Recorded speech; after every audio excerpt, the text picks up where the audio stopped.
1 घंटे के अंदर स्ट्रक्चर ऑफ एटम, इतना बड़ा चैप्टर बिल्कुल डिटेल में कंप्लीट करेंगे, इतने प्यारे प्यारे नोट्स के साथ। और ऊपर से ये नोट्स आपको बिल्कुल फ्री ऑफ कॉस्ट मेरे टेलीग्राम पे भी मिल जाएंगे। एंड मोर ओवर एक ऐसा एक्सप्लेनेशन आज आपको मिलने वाला है, थ्योरी से लेके सारे फॉर्मूलाज आपको एक जगह दे देगा। एंड ये आगे आपके इनऑर्गेनिक में भी काम देगा, फिजिकल केमिस्ट्री में भी काम देगा, आपके फिजिक्स के मॉडर्न फिजिक्स वाले चैप्टर्स में भी काम देने वाला है। And what not, whether you are preparing for normal school exam हो गया या फिर आपका नीट का एग्जाम है, डिवीजन के लिए भी आप देख रहे हैं, तो it's enough. Let's start the video. अभी दीदी पढ़ाई में लगे अब सब इजी। अभी दीदी तैयारी हो ऐसी कि हो सक्सेस स्पीडी। चलिए शुरू करते हैं स्ट्रक्चर ऑफ एटम। सबसे पहले अगर स्ट्रक्चर ऑफ एटम में बात की जाए तो एटम का कंपोजिशन क्या होता है। एटम के अंदर प्रोटॉन, न्यूट्रॉन और इलेक्ट्रॉन होते हैं। इसमें से अगर किसी भी एलिमेंट का आपको एटॉमिक नंबर बोले तो एटॉमिक नंबर को Z से डिनोट करते हैं और एटॉमिक मास को A से डिनोट करते हैं। तो जो आपका एटॉमिक नंबर होता है वो नंबर ऑफ प्रोटॉन और नंबर ऑफ इलेक्ट्रॉन के बराबर होता है, और किसी एलिमेंट का atomic mass proton plus neutron के बराबर होता है। नोट का पॉइंट ये है कि जो टोटल शेल किसी एटम या आयन या मॉलिक्यूल में जो होता है ना, वो इन्फिनिटी शेल होता है। भले उसमें कितने इलेक्ट्रॉन्स है वो अलग बात है, शेल्स इन्फिनिटी होता है, ठीक है। अब mass of proton, neutron and electron आप यहाँ देख सकते हैं। प्रोटॉन और न्यूट्रॉन का अगर आप मास देखेंगे तो ऑलमोस्ट यहाँ सिमिलर देखने को मिल रहा है, और इलेक्ट्रॉन का ये होता है। अब अगर चार्ज की बात की जाए तो proton is positively charge, electron is negatively charge and neutron is no charge, इस पे कोई चार्ज नहीं होता है। तो प्रोटॉन का जो चार्ज है, जो चीज पॉजिटिव 1.6 इंटू 10 की पावर माइनस 19 कूलम है, तो इलेक्ट्रॉन के लिए माइनस 1.6 इंटू 10 की पावर माइनस 19 कूलम होता है, ठीक है। अब जो मैंने आपको ये प्रोटॉन, न्यूट्रॉन, इलेक्ट्रॉन, ये इसकी खोज कैसे हुई ना, ये अभी हम देखने वाले, किस तरीके से एक्सपेरिमेंट से खोज हुई है, ठीक है। तो सबसे पहले कैथोड रे एक्सपेरिमेंट आता है। यहाँ पर क्या होता है, हमने कुछ इस तरीके का ट्यूब लिया, इसमें लगाई हमने बैटरी। यहाँ था आपका कैथोड नेगेटिव, एनोड पॉजिटिव। याद रखिएगा इसमें हमने परफोरेटेड एनोड लिया है, यानी आप यहाँ देख सकते हैं एनोड में गड्ढे हुए हैं, यानी होल होल है, यानी परफोरेटेड है। तो इस वाले केस में एनोड आपका परफोरेटेड रहता है। इसके अंदर जो हमने क्या, इस ट्यूब के अंदर हमने वैक्यूम ले रखा है। प्रेशर इतना लो कि 10 की पावर माइनस 3 या 5 mm के आसपास होता है। यहाँ पर होती है डिस्चार्ज ट्यूब कैथोड की तरफ से, तो ये यहाँ से रेज निकलेगी यहाँ पर जाएगी। अब हमने क्या किया है ना कि ये जो आपका परफोरेटेड एनोड है उसके पीछे हमने एक ZnX जिंक सल्फाइड की स्क्रीन लगा दी है। तो जब भी रे टकराएगी तो आपको शाइन देखने को मिलेगा, फ्लोरेसेंस देखने को मिलेगा, ठीक है। तो जो हमने रेज भेजी आपकी कैथोड की तरफ से, हमने इसको नाम दिया कैथोड रेज, क्योंकि ये कैथोड से ओरिजिनेट की हुई है ना। तो यहाँ पर हमें क्या पता चला, एज आपका जो एयर है वो पूर कंडक्टर ऑफ इलेक्ट्रिसिटी है, तो अगर इसको एयर में आपको इलेक्ट्रिसिटी को कंडक्ट कराना है तो प्रेशर कम और वोल्टेज ज़्यादा देनी पड़ेगी। इसीलिए हमने यहाँ पर ज़्यादा वोल्टेज से भेजा और वैक्यूम के अंदर प्रेशर लो कर रखा था हमने। तब जाके होती है हमारे इलेक्ट्रॉन की डिस्कवरी, जो कि जे थॉमसन ने की। इन्होंने क्या बोला कि ये जो आपका कैथोड रे जा रहा है ना, ये जो कैथोड रे है बिल्कुल स्ट्रेट सीधे सीधे ट्रैवल करता है कैथोड टू एनोड। ये नेगेटिवली चार्ज होता है, जिसको नेगेट्रॉन, बाद में इसको इलेक्ट्रॉन बोला गया था। ये इलेक्ट्रिक और मैग्नेटिक फील्ड से डिफ्लेक्ट होता है, यानी कि अगर यहाँ कोई मैग्नेटिक फील्ड है तो ये जो है ना लाइन, ये ऐसे चली जाएगी, डिफ्लेक्ट हो जाएगी, वो आगे अभी आप जानेंगे। और जो ये कैथोड रेज होते हैं वो सारे गैसेस के लिए सेम होते हैं, आप कोई भी गैस ले लीजिएगा वो सेम रहते हैं। तो क्या ये कंक्लूजन पॉइंट याद रखिए कि ये इनविजिबल होते हैं। जब ये जिंक सल्फाइड की स्क्रीन को टच करते हैं तो ग्लो आता है, फ्लोरेसेंस होते हैं, ये मैकेनिकल इफेक्ट शो करते हैं। हीट ऑब्जेक्ट, क्योंकि यहाँ पर ये क्या करते हैं ना, काइनेटिक एनर्जी ऑब्जेक्ट में ट्रांसफर कर देते हैं, इसलिए कुछ देर बाद ऑब्जेक्ट हीट अप हो जाता है अगर ये रे बार बार पड़े तो। यहाँ पर ये शैडो प्रोड्यूस करते हैं, मेटेलिक ऑब्जेक्ट अगर पाथ में आता है तो, और ये एक्स रे प्रोड्यूस करते हैं जब ये हैवी मेटल्स पे पड़ते हैं। तो ये इंडिपेंडेंट होते हैं कि गैस का क्या नेचर है, ठीक है। अब बात करते हैं स्पेसिफिक चार्ज की। स्पेसिफिक चार्ज का मतलब होता है चार्ज अपॉन में मास, जो कि इस इलेक्ट्रॉन के लिए क्या है 1.75 इंटू 10 की पावर 11 कूलम पर केजी, ठीक है। अब यहाँ तक क्या हो गई, आपकी इलेक्ट्रॉन की डिस्कवरी हो गई, कैथोड रे एक्सपेरिमेंट से हो गई। थॉमसन ने कैलकुलेशन करके बताया कि एक्चुअली में स्पेसिफिक चार्ज ऑफ इलेक्ट्रॉन क्या है, किस तरीके से कैथोड रे जो है ना उसको इलेक्ट्रिक और मैग्नेटिक फील्ड में रखा इन्होंने। ये सेम एक्सपेरिमेंट, ये जो आप देख रहे हैं लो प्रेशर पे हो रहा है, वोल्टेज बहुत ज़्यादा है, रेज भेजी जा रही हैं। फिर क्या देखा गया ना, अगर हम इलेक्ट्रिक फील्ड लगाते हैं तो आपकी रे तो सीधी सीधी जानी चाहिए, लेकिन ये तो डिविएट हो गई इस तरीके से। और अगर हम लोग मैग्नेटिक फील्ड लगाते हैं तो ये सीधी सीधी लाइन जानी चाहिए, लेकिन ये इधर डिविएट हो गई मैग्नेटिक फील्ड के कारण। तो आपको देखिए अब ये डिविएशन कैसे पता चल रहा है, बिकॉज दीज आर इनविजिबल। तो यहाँ तो हमने ऑब्वियसली जिंक सल्फाइड की स्क्रीन लगा रखी है, तो जब आपने इलेक्ट्रिक फील्ड दिया तो यहाँ चमका, यानी कि यहाँ से रे गई होगी, यहाँ गई होगी, तभी तो आपको यहाँ पर चमका है। और मैग्नेटिक फील्ड के केस में यहाँ चमका होगा तो आपको समझ आ गया कि ये सीधी जा रही थी, यहाँ कैसे चमकने लगा। इसका मतलब मैग्नेटिक फील्ड के केस में ऐसे डिविएट हो गई और इलेक्ट्रिक फील्ड के केस में ऐसे डिविएट हो गई। और अगर इलेक्ट्रिक और मैग्नेटिक फील्ड बैलेंस होता है तो बिल्कुल मिड पॉइंट पे आती है, ठीक है। तो ये जो आपका डिविएशन हुआ ना, डिविएशन को क्या बोला गया कि ये जो डिविएशन है ये डायरेक्टली प्रोपोर्शनल है कैथोड के चार्ज के, यानी कि अगर आप कैथोड का चार्ज बढ़ाइएगा तो ऑब्वियसली डिविएशन बढ़ेगा। और इनवर्सली प्रोपोर्शनल है मास के, यानी अगर मास घटाइएगा तो डिविएशन बढ़ेगा, मास बढ़ाइएगा तो डिविएशन घटेगा। और ये डायरेक्टली प्रोपोर्शनल होता है मैग्नेटिक या इलेक्ट्रिक फील्ड से, यानी कि अगर आप मैग्नेटिक फील्ड बढ़ाइएगा तो डिविएशन बढ़ेगा, अगर आप मैग्नेटिक फील्ड घटाइएगा तो डिविएशन घटेगा। सेम फॉर इलेक्ट्रिक, अगर आप इलेक्ट्रिक फील्ड बढ़ाइएगा तो डिविएशन बढ़ेगा, अगर आपको इलेक्ट्रिक फील्ड आप घटाइएगा तो आपका डिविएशन घटेगा। तो ये हो गया आपका किस तरीके से थॉमसन ने कैलकुलेट किया डिविएशन के बारे में। फिर आता है मिल्किंस ऑयल ड्रॉप एक्सपेरिमेंट। इससे पता चलता है इलेक्ट्रॉन पे चार्ज कितना था, ठीक है। तो इससे बेसिकली बस कंक्लूजन याद रखिए, इसमें क्या यूज हुआ था ना, इसमें ना बेसिकली एक ऑयल ड्रॉप को, ये ऑयल ड्रॉप है ना, इस पे देखा गया ग्रेविटेशनल, इलेक्ट्रोस्टैटिक और ड्रैग फोर्स लगता है इस ड्रॉप के ऊपर। उससे कैलकुलेशन से हमें पता चला कि इलेक्ट्रॉन का चार्ज क्या है, -1.6 × 10⁻⁻19 कूलम। याद रखिएगा मिल्किंस ऑयल ड्रॉप एक्सपेरिमेंट। ये जो स्पेसिफिक चार्ज है, अगर इलेक्ट्रॉन का कितना स्पेसिफिक चार्ज है, फिर कैलकुलेशन से ये निकला, और मास कितना है ऑब्वियसली ये है। अब हमने इलेक्ट्रॉन के बारे में पूरी जानकारी ले ली, किस तरीके से इलेक्ट्रॉन के पता चला। नेक्स्ट आता है एनोड रे एक्सपेरिमेंट। ये था कैथोड रे एक्सपेरिमेंट, ये है एनोड रे एक्सपेरिमेंट। तो ये प्रोटॉन की डिस्कवरी करता है, यानी आपका पॉजिटिव चार्ज क्या है वो देखिए। तो इसमें अब की बार हमने क्या किया है, कैथोड को परफोरेटेड ले रखा है। यहाँ पर हमने एनोड परफोरेटेड ले रखा था, यहाँ हम कैथोड परफोरेटेड लेंगे, और पीछे यहाँ जिंक सल्फाइड की स्क्रीन लगा दी है।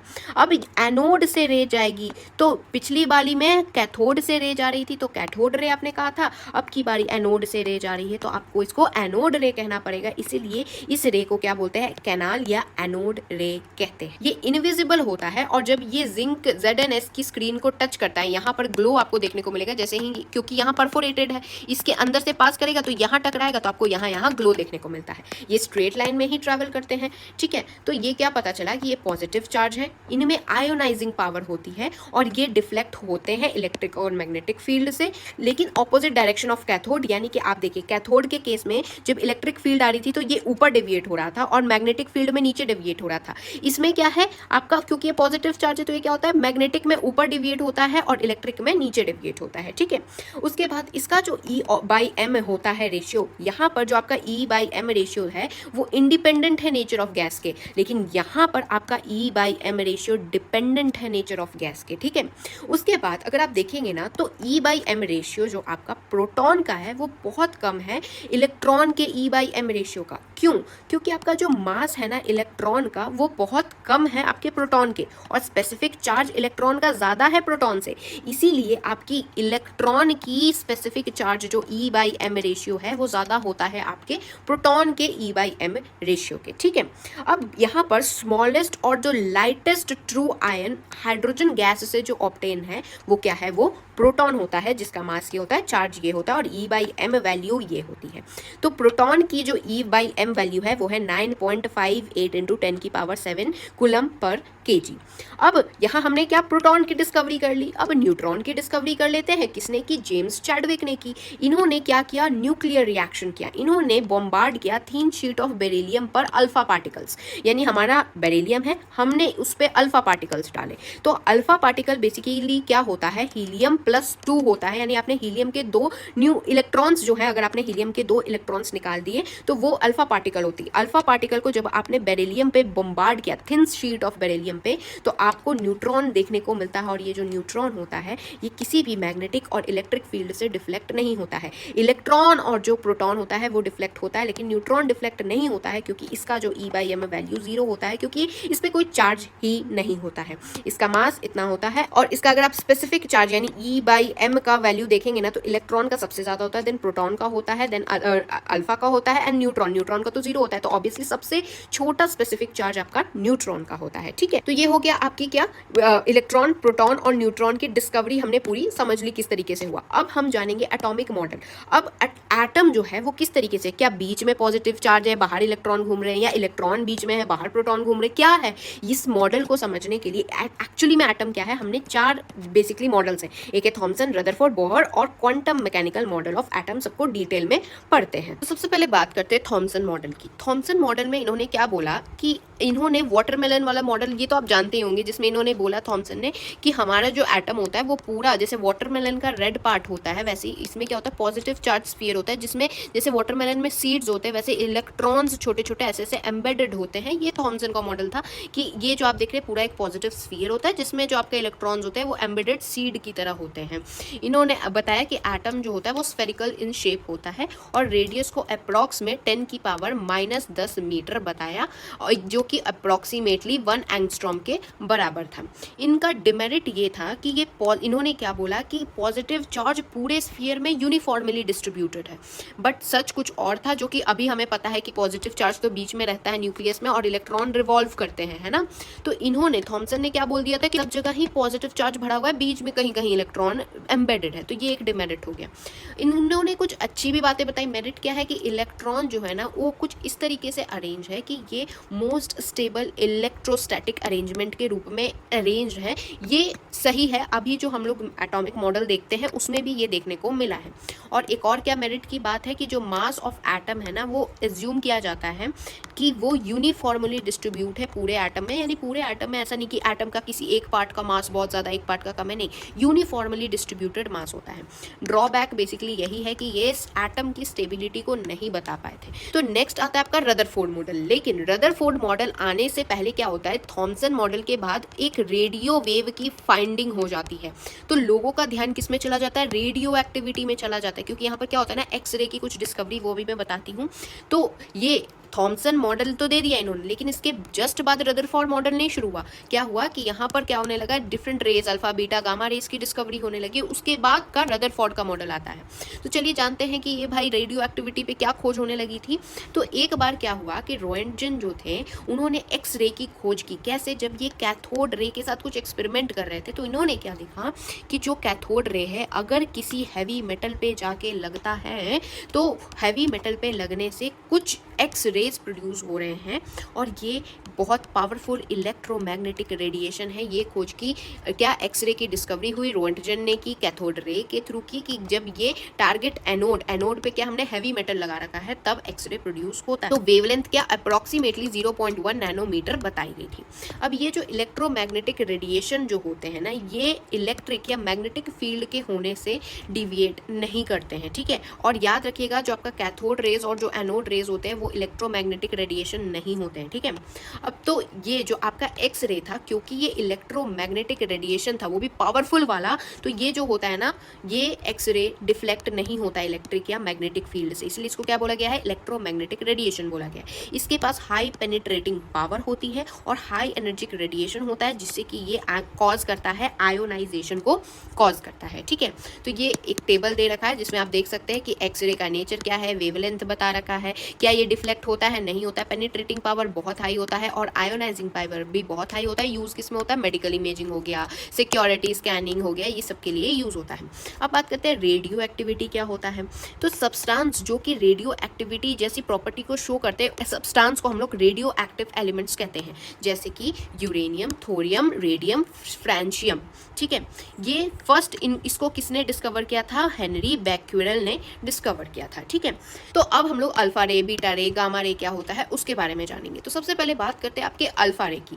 अल्फा रे जो होता है वो होता है हीलियम का न्यूक्लियस। हीलियम जो होता है उसके पास होते हैं 2 इलेक्ट्रॉन, और जब अगर आप 2 इलेक्ट्रॉन को ही रिमूव कर देंगे तो क्या बचेगा, सिर्फ न्यूक्लियस बचेगा। इसीलिए जो आपका न्यूक्लियस होता है वो अल्फा रे होता है, और ये इलेक्ट्रिक और मैग्नेटिक फील्ड से डिफ्लेक्ट होता है। इसीलिए आप अल्फा रे को इलेक्ट्रोमैग्नेटिक रेडिएशन नहीं कह सकते हैं। इलेक्ट्रोमैग्नेटिक रेडिएशन होता तो इलेक्ट्रिक और मैग्नेटिक फील्ड से डिफ्लेक्ट नहीं होता। और ये जो अल्फा रे होते हैं वो ये नेगेटिव प्लेट की तरफ मूवमेंट करते हैं, यानी कि अगर आपने अल्फा रे छोड़ी तो ये नेगेटिव की तरफ जाना चाहेंगे, पॉजिटिव की तरफ नहीं जाना चाहेंगे। ठीक है, तो ऑब्वियसली ये आपने कॉमन सेंस से भी सोच सकते हैं, आपका न्यूक्लियस पॉजिटिव चार्ज होता है, उसके अराउंड इलेक्ट्रॉन्स होते हैं ना। हमने हीलियम के दोनों इलेक्ट्रॉन निकाल दिए तो बस पॉजिटिव चार्ज बचा हुआ है, तो positive positive repel each other, तो वो इधर क्यों जाना चाहेगा, इधर नहीं जाना चाहेगा, पॉजिटिव नेगेटिव के पास जाना चाहेगा, ऑपोजिट अट्रैक्ट्स वाले के कारण, है ना।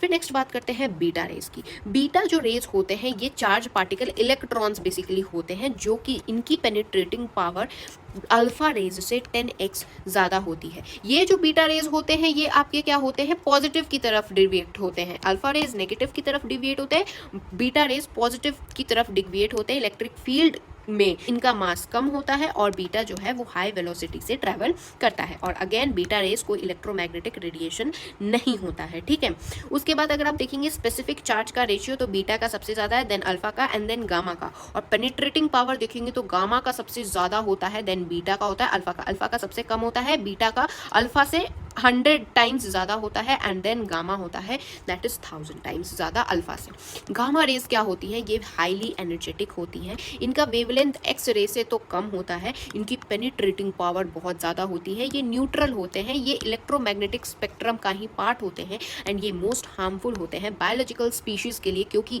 अगर गामा रे के इन्फ्लुएंस में अगर कोई इंसान रहता है या कोई जानवर बायोलॉजिकल स्पीसीज रहती हैं तो उनका जो जीन होता है ना उसमें म्यूटेशन आ जाती है। बायो वाले कैन अंडरस्टैंड, बट अभी के लिए बस इतना समझिए जो आपका डीएनए आरएनए वगैरह होता है ना उसमें कुछ कोड्स होते हैं, वो कोड्स को खराब कर देता है, तो ये हार्मफुल हो जाता है। ठीक है, अब नेक्स्ट बात करते हैं, ये हो गया हमारी रेडियो एक्टिविटी के बारे में। तो थॉमसन मॉडल देख लिए, रेडियो एक्टिविटी देख ली, अब होता है रदरफोर्ड का मॉडल।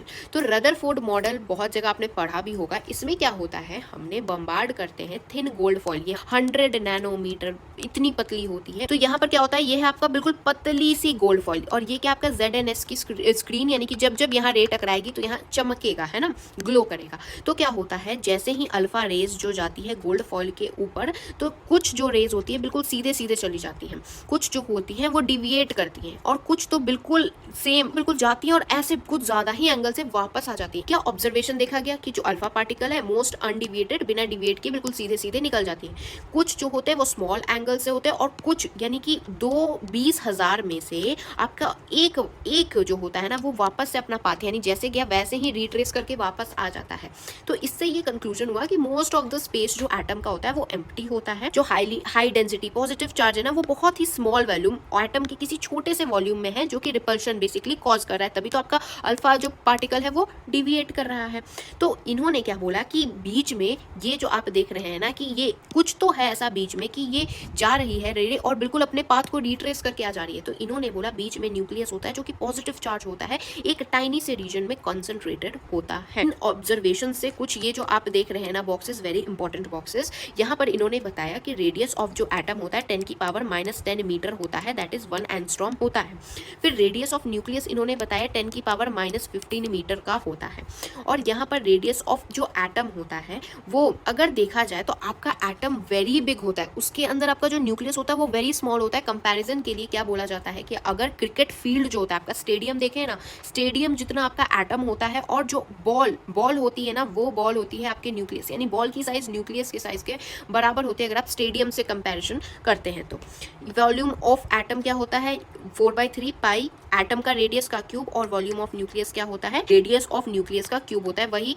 और अगर आपको v volume of atom by volume of nucleus देखेंगे तो 10⁻15 होता है। ठीक है, अब कुछ पोस्टुलेट्स जो कि रदरफोर्ड मॉडल या इसको क्या बोलते हैं प्लेनेटरी मॉडल भी कहते हैं, या सोलर जो सिस्टम मॉडल होता है ना वो मॉडल को कहते हैं जो रदरफोर्ड ने दिया। इनके कुछ पोस्टुलेट्स हैं, यानी कि ये प्रूव नहीं हुआ है, हाइपोथेसिस है, यानी बस हो सकता है ऐसा अज्यूम किया गया था। सबसे पहले यहाँ पर इन्होंने क्या बोला, जो चार्ज है और मोस्ट ऑफ द मास है वो बहुत ही स्मॉल रीजन में, एक्सट्रीमली स्मॉल रीजन जिसको न्यूक्लियस कहा इन्होंने कि बी कंसंट्रेटेड होता है, ठीक है। फिर न्यूक्लियस के अराउंड इलेक्ट्रॉन्स घूमते हैं विथ हाई स्पीड एक सर्कुलर पाथ में, जिनको ऑर्बिट या शेल कहा इन्होंने कि बीच में तो न्यूक्लियस है, उनके अराउंड इलेक्ट्रॉन्स घूमते हैं किसमें, हाई स्पीड में, सर्कुलर पाथ में। नंबर ऑफ इलेक्ट्रॉन्स प्रोटॉन्स के बराबर होते हैं, यानी आपका नेगेटिव चार्ज आपके पॉजिटिव चार्ज के बराबर होता है, इसलिए आपका एटम टोटली में न्यूट्रल होता है। ये जो इलेक्ट्रॉन्स और जो न्यूक्लियस होते हैं वो आपस में कैसे बंधे रहते हैं, वो इलेक्ट्रोस्टैटिक फोर्स के कारण, इलेक्ट्रोस्टैटिक फोर्स ऑफ अट्रैक्शन के कारण साथ में होते हैं, और ये फोर्स बैलेंस्ड होता है बाय सेंट्रीफ्यूगल फोर्स, इसीलिए इलेक्ट्रॉन अपने ऑर्बिट में रहते हैं। अब यहाँ तक तो सब ठीक था, लेकिन यहाँ क्या ड्रॉबैक होता है, तो मैक्सवेल के अकॉर्डिंग ये जो अगर कोई पार्टिकल एक्सेलरेट कर रहा है तो वो इलेक्ट्रोमैग्नेटिक रेडिएशन छोड़ेगा, तो जो ऑर्बिट होगा वो श्रिंक होगा और एटम जो होगा वो कोलैप्स हो जाएगा। इसका मतलब ये हुआ कि हमारे जो रदरफोर्ड थे उन्होंने बोला है बीच में न्यूक्लियस है, ऐसे ऐसे इलेक्ट्रॉन्स घूम रहे हैं ऑर्बिट में, तो मैक्सवेल के अनुसार तो अगर कोई चीज एक्सेलरेट कर रही है तो वो इलेक्ट्रोमैग्नेटिक रेडिएशन करेगी, लीव। तो कुछ देर बाद जब इसकी एनर्जी, इस इलेक्ट्रॉन की एनर्जी कम होगी तो वो धीरे धीरे घूमते घूमते घूमते घूमते वो न्यूक्लियस में आके गिर जाएगा, तो एटम तो फट जाएगा, स्टेबिलिटी कैसे आएगी। तो इसीलिए क्या कैलकुलेट किया गया ना कि इलेक्ट्रॉन को न्यूक्लियस में फॉल करने के लिए 10⁻⁻6 सेकंड में ही ये हो जाएगा, इसीलिए स्टेबिलिटी ऑफ एटम एक्सप्लेन ही नहीं कर पाए, इसीलिए रदरफोर्ड का मॉडल भी कोलैप्स कर जाता है। अब यहाँ पर इंपॉर्टेंट ये कंक्लूजन्स याद रखिएगा, ये डायरेक्ट क्वेश्चंस आते हैं कि न्यूक्लियस का रेडियस क्या है, मोज़ले का एक्सपेरिमेंट क्या है, तो वो दिखाती हूँ। यहाँ पर अगर कोई बोले कि आपका न्यूक्लियस का रेडियस क्या होता है किसी भी एटम के लिए, तो आपका जो any atom radius of nucleus जो होता है, जिसको आर से डिनोट करेंगे, वो डायरेक्टली प्रोपोर्शनल होता है, वो आपके मास नंबर का 1/3 करेंगे। तो आप देख सकते हैं nucleus, radius of nucleus is directly proportional to mass number A का पावर 1/3। तो अगर एक कांस्टेंट लगाएंगे तो आर नॉट कांस्टेंट होता है, और आर नॉट की वैल्यू 1.33 इंटू 10⁻⁻15 मीटर होती है। अब बात करते हैं मोज़ले एक्सपेरिमेंट की, जहाँ पर इन्होंने फ्रीक्वेंसी ऑफ एक्सरे बताया था, जहाँ पर क्या इन्होंने बताया कि अंडर रूट की फ्रीक्वेंसी जो होती है वो a z - b होती है, जहाँ a और जो b होता है वो कांस्टेंट होता है और z जो होता है वो एटॉमिक नंबर होता है। फिर आता है स्कैटरिंग ऑफ अल्फा पार्टिकल। तो अगर किसी एटम के ऊपर इस तरीके से अल्फा पार्टिकल बम्बार्ड किया जाता है तो क्या देखा गया कि जो एक तो होती है डिस्टेंस ऑफ क्लोजेस्ट अप्रोच, यानी कि ये पॉजिटिव चार्ज है, कितनी दूर तक ये आया और फिर ये मुड़ गया, तो ये जो है डिस्टेंस ऑफ क्लोजेस्ट अप्रोच होता है, जो कि डायरेक्टली प्रोपोर्शनल होता है z के और इनवर्सली प्रोपोर्शनल होता है मास के, यानी अगर आप मास बढ़ाइएगा तो क्लोजेस्ट अप्रोच घटेगा, अगर आप मास घटाइएगा तो क्लोजेस्ट अप्रोच बढ़ता है, और यहाँ पर z के डायरेक्टली प्रोपोर्शनल होता है। फिर यहाँ पर कितने अल्फा पार्टिकल स्कैटर्ड होते हैं कुछ एंगल पे, तो उसका फॉर्मूला होता है n is directly proportional to z का स्क्वायर sin 4 θ/2 होता है। फिर नेक्स्ट अब बात करते हैं वेव्स क्या होती हैं। तो वेव बेसिकली अगर आपने इस तरीके की, ये क्या आपका वेव होता है जिसमें कुछ आपको बेसिक्स पता होने चाहिए कि एक टॉप से दूसरे टॉप तक क्या होता है, आपका वेवलेंथ होता है, कहीं से भी यहाँ से यहाँ तक हो जाएगा आपका एक वेवलेंथ, यानी जहाँ से शुरू हुआ वहीं पर एंड जो होता है उसको एक वेवलेंथ कहते हैं, ठीक है। तो इसमें कोई बोले फ्रीक्वेंसी क्या होता है, फ्रीक्वेंसी मतलब होता है साइकिल या वेव पर यूनिट टाइम, या इसको कहते हैं फ्रीक्वेंसी, जो हर्ट्ज में होती है। टाइम पीरियड क्या होता है, 1/फ्रीक्वेंसी होती है, यानी कितना टाइम ले रहा है एक वेव कंप्लीट होने में, यहाँ से यहाँ पहुँचने में कितना टाइम ले रहा है, ये 1 सेकंड लिया तो 1 हो गया इसका टाइम पीरियड। वेलोसिटी होती है फ्रीक्वेंसी इनटू में वेवलेंथ, जिसका मीटर पर सेकंड यूनिट होता है, और वेव नंबर जो होता है यानी कि number of wavelength per unit length जो होता है वो होता है 1/λ, ठीक है। अब यहाँ पर इलेक्ट्रोमैग्नेटिक जो रेडिएशन होता है, जेम्स मैक्सवेल ने बताया कि जो आपका EM रेडिएशन होता है वो कैसा होता है। तो EM वेव में अगर आप देखेंगे तो इलेक्ट्रिक फील्ड और मैग्नेटिक फील्ड के बीच में क्या होती है, 90 डिग्री का एंगल होता है, यानी जिस तरीके से इलेक्ट्रिक फील्ड प्रोपोगेट कर रहा है उसके 90 डिग्री आपका मैग्नेटिक फील्ड प्रोपोगेट करता है। कोई भी इलेक्ट्रिकली चार्ज पार्टिकल मूव करते हैं एक्सेलरेशन, तो यहाँ पर इलेक्ट्रिक और मैग्नेटिक फील्ड प्रोड्यूस होती है और ट्रांसमिट होती है, इन्हीं को हम लोग इलेक्ट्रोमैग्नेटिक वेव्स कहते हैं, जो कि एक दूसरे के, याद रखिएगा, 90 डिग्री होती है।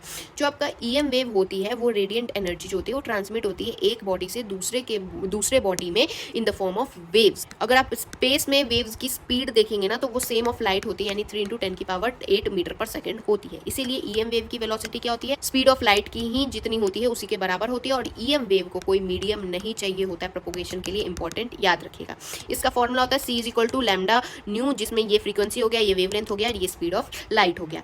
तो अगर आप देखेंगे तो यहाँ पर जो आपका वेवलेंथ और जो आपका फ्रीक्वेंसी है इसका इनवर्सली प्रोपोर्शनल का रिश्ता है, इसलिए ये ग्राफ आता है जिसका इलेक्ट्रोमैग्नेटिक वेव के बारे में। अब स्पेक्ट्रम जान लेते हैं। स्पेक्ट्रम क्या होता है? एक series of wavelength, various colour band या विजिबल रीजन्स का। स्पेक्ट्रम दो तरीके के होते हैं, एक होते हैं कॉन्टिन्यूअस स्पेक्ट्रम और एक होता है डिसकंटिन्यूअस स्पेक्ट्रम। विबजॉर है, बिना किसी गैप के है, और डिसकंटिन्यूअस में क्या होता है? कोई कलर मिसिंग होता है। अब बात करते हैं इलेक्ट्रोमैग्नेटिक स्पेक्ट्रम की। इलेक्ट्रोमैग्नेटिक स्पेक्ट्रम में क्या होता है? ये आपके डिफरेंट वेव्स के होते हैं, जैसे radio wave, micro, infrared, visible, ultra, X ray, gamma and cosmic ray. अब आप मुझे कमेंट सेक्शन में कोई ऐसी ट्रिक बताइए कि किस तरीके से इसको एक सुर में आप याद करिएगा, दूसरों की भी हेल्प हो जाएगी एंड मजेदार ट्रिक भी देखने को मिलेंगे। तो आप मुझे बताइए कमेंट सेक्शन में कि ये इसको याद करने का अगर आपको कोई ट्रिक बेस्ट आता होगा, मैं पिन करूंगी उस कमेंट को जो बेस्ट ट्रिक बताएगा इसको लाइन से याद करने के लिए, ठीक है। तो अब आगे बढ़ते हैं। जैसे जैसे आप आगे बढ़ते हैं ना यहाँ पर, तो आपकी फ्रीक्वेंसी बढ़ते जाती है, यानी सबसे ज़्यादा फ्रीक्वेंसी आपकी कॉस्मिक रे की होती है। और अगर आप देखेंगे ना तो जैसे जैसे आप यहाँ बढ़ते हैं तो वेवलेंथ घटती जाती है, यानी सबसे कम वेवलेंथ कॉस्मिक रे की होती है, और सबसे ज़्यादा वेवलेंथ तो किसकी होगी? रेडियो वेव की होगी। तो याद रखिए, ऐसे जाइएगा तो आपका वेवलेंथ बढ़ता है, ऐसे जाइएगा तो आपका वेवलेंथ घटता है, ऐसे जाइएगा तो आपका फ्रीक्वेंसी घटती है, ऐसे जाएगा तो आपकी फ्रीक्वेंसी बढ़ती है। तो यही लिखा है, मैक्सिमम वेवलेंथ होती है आपकी रेडियो वेव की और मैक्सिमम फ्रीक्वेंसी होती है आपकी कॉस्मिक रे। अब नेक्स्ट आते हैं प्लैंक्स क्वांटम थ्योरी पे। प्लैंक्स क्वांटम थ्योरी में इन्होंने क्या बताया कि जो रेडिएशन एनर्जी होती है, एमिट या एब्जॉर्ब जो होती है बॉडी के द्वारा, वो कोई कॉन्टिन्यूस नहीं होती है, बल्कि वो डिसकॉन्टिन्यूस फॉर्म होती है। यानी कि जो आपका मान लीजिए कोई एक रे है तो ये पूरी कॉन्टिन्यूस नहीं होती, ये छोटे छोटे क्वांटा से मिलके बनती है। ये आप ये देख सकते हैं, रे ऐसी नहीं होती है, रे ऐसे छोटे छोटे क्वांटा से मिलके बनी होती है। और इन केस ऑफ लाइट ये जो छोटे छोटे आप क्वांटा देख रहे हैं उनको क्या बोलते हैं? फोटॉन्स कहते हैं, ठीक है। तो अगर बात की जाए एनर्जी, रेडिएशन एंड फ्रीक्वेंसी की, तो यहाँ ये इंपॉर्टेंट फॉर्मूला, ये जो 3 डब्बे आप देख रहे हैं ना, इंपॉर्टेंट फॉर्मूला है और ये वैल्यू इंपॉर्टेंट है, ठीक है। देखिए, E is equal to H nu, जहाँ पर H जो है वो प्लैंक्स कांस्टेंट है, जिसकी वैल्यू है 6.63 इंटू 10 की पावर -34 जूल सेकेंड। और जो आपका H न्यू है, आप न्यू को क्या लिख सकते हैं? C बाई लैम्डा लिख सकते हैं, इसीलिए E is equal to H C by lambda भी होता है, जिसमें C की ये होती है स्पीड ऑफ लाइट होता है। और अगर n क्वांटाज रहे, यानी बहुत सारे क्वांटा हैं, तो आप क्या करेंगे? एच सी बाई लैम्डा में इंटू में n कर देंगे तो वो आ जाता है। वैसे H न्यू में क्या करेंगे? n इंटू कर देंगे तो आपको n क्वांटाज के लिए E मिल जाएगा, एनर्जी मिल जाएगी। अब यूनिट ऑफ एनर्जी क्या है? जूल, कैलोरी, इलेक्ट्रॉन, वोल्ट हो सकती है। एक कैलोरी में 4.2 जूल होता है, ये इंपॉर्टेंट टेबल है, ये याद रखिएगा। 1 कैलोरी में 4.2 जूल है, 1 इलेक्ट्रॉन वोल्ट में 1.6 इंटू 10 की पावर -19 जूल होता है। फिर यहाँ पर 1 इलेक्ट्रॉन वोल्ट क्या होता है? ये एनर्जी किसी इलेक्ट्रॉन को जो मिलती है जब ये 1 वोल्ट के थ्रू मूव करता है तब। अब बात करते हैं, ये दो अगेन इंपॉर्टेंट फॉर्मूला है पावर और इंटेंसिटी का। पावर होता है एनर्जी अपॉन में टाइम और इंटेंसिटी होता है पावर अपॉन में एरिया।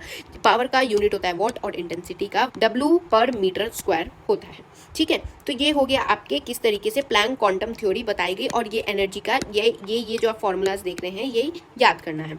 अब इसके अनुसार कंजर्वेशन ऑफ एनर्जी बताई, जिसके अनुसार जो E एब्जॉर्ब होता है वो इक्वल होता है E एमिशन के, यानी आपकी जितनी एनर्जी एब्जॉर्ब हो रही है उतनी ही एमिट हो रही है। इसका मतलब ये हुआ कि अगर आप H न्यू देखेंगे तो देखिए जितनी इसके अंदर गई उतनी ही आपका फ्रीक्वेंसी जो बाहर आई, ये फ्रीक्वेंसी 1 है और ये फ्रीक्वेंसी 2 है, ये कुछ आपने फ्रीक्वेंसी भेजी, तो ये फ्रीक्वेंसी जो होगी वो इन दोनों के सम के बराबर होगी, यही लिखा हुआ है। और अगर वेवलेंथ की बात की जाए तो 1 के वेवलेंथ और इसके वेवलेंथ को आप क्या करेंगे? 1 बाई करके जोड़ेंगे, ठीक है। अभी हम बात करने वाले हैं टाइप्स ऑफ एमिशन की। एमिशन जो होता है, एक होता है थर्मोआयनिक एमिशन, फील्ड एमिशन, और फिर एक होता है सेकेंडरी एमिशन। एमिशन का मतलब होता है कि हमें इलेक्ट्रॉन निकालवाना है, तो थर्मो एमिशन में क्या होगा? हमने हीट देके इलेक्ट्रॉन निकाल दिया। फील्ड एमिशन में क्या होगा? हमने इलेक्ट्रिक फील्ड देके इलेक्ट्रॉन निकाल दिया। और सेकेंडरी एमिशन में क्या होगा कि आपने इलेक्ट्रॉन फेंक के ही इलेक्ट्रॉन निकाल दिया। और फोटो इलेक्ट्रिक एमिशन में होता है आपने लाइट फेंक के इलेक्ट्रॉन निकाल दिया। तो ये आपके लिए ज़रूरी है, ये तो बस आपको थोड़ा सा समझाने के लिए। यहाँ ये इंपॉर्टेंट है फोटो इलेक्ट्रिक एमिशन कि भाई आपने ये मेटल है, मेटल में इलेक्ट्रॉन था, आपने लाइट फेंकी और इलेक्ट्रॉन निकल गया, ऐसे ही थोड़ी निकल गया होगा। यहाँ जो लाइट है अगर आप सफिशिएंट एनर्जी की भेजेंगे तभी इलेक्ट्रॉन निकलता है।